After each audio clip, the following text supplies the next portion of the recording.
Here's a story that might make you question everything you think you know about playoff races. The Kansas City Royals just squeezed past the Minnesota Twins 2-1 on Friday night. But the real drama wasn't in the victory itself. It was in what this game revealed about both teams' postseason hopes.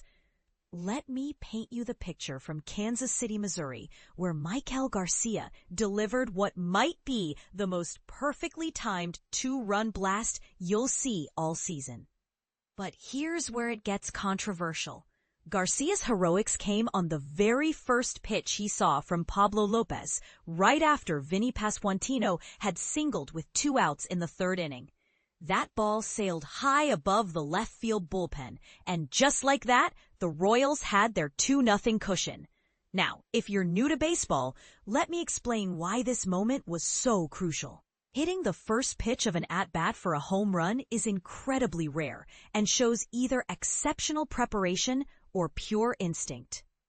Garcia clearly came to the plate with a plan, and Lopez, despite being a talented pitcher, got burned for throwing a strike when the batter was obviously hunting for it.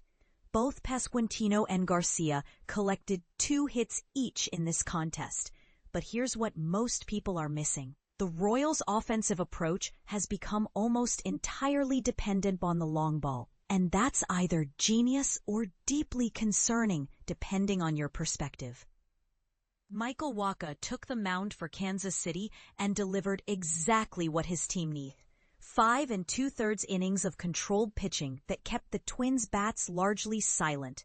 The veteran right-hander improved to 9-11 on the season, surrendering just 1 run on 4 hits while walking 2 and striking out 5. Here's a stat that should make Twins fans nervous. Waka has now held Minnesota to fewer than 3 runs in 9 of his 10 career starts against them.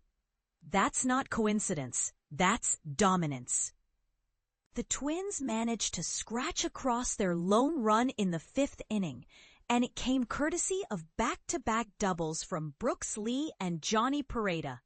For Pereda, this was particularly special, as he was making his Twins debut behind the plate. But here's the harsh reality that Minnesota fans don't want to hear.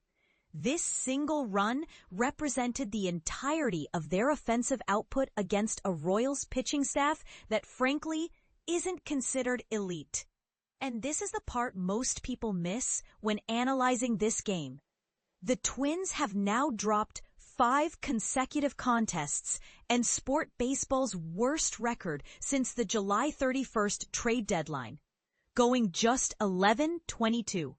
Let me put that in perspective for you. That's a .333 winning percentage over more than a month of play. For a team that entered the season with playoff aspirations, this collapse has been nothing short of catastrophic.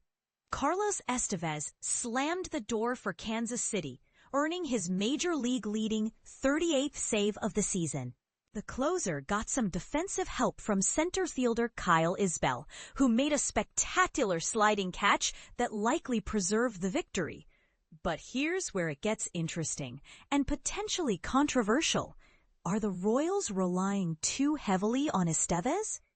38 saves is impressive, but it also means Kansas City has played in 38 one-run games, or situations where they needed their closer. That's either a sign of a clutch team or one that can't put opponents away decisively. The night wasn't without its concerning moments for the Royals, however. Bobby Witt Jr., their superstar shortstop and one of the faces of the franchise, departed after 6 innings due to low back spasms. In today's baseball climate, any injury to a player of Witt's caliber sends shockwaves through an organization, especially when you're fighting for playoff positioning. For the Twins, Pablo Lopez returned to the mound after a 3-month absence was both encouraging and frustrating. The right-hander, who had been sidelined since June 4th with a right shoulder strain, looked sharp in his 6 innings of work. He allowed just 2 runs on 6 hits while striking out 4, numbers that would typically give his team a chance to win. The problem? His offense provided virtually no support, and that first pinch mistake to Garcia proved costly.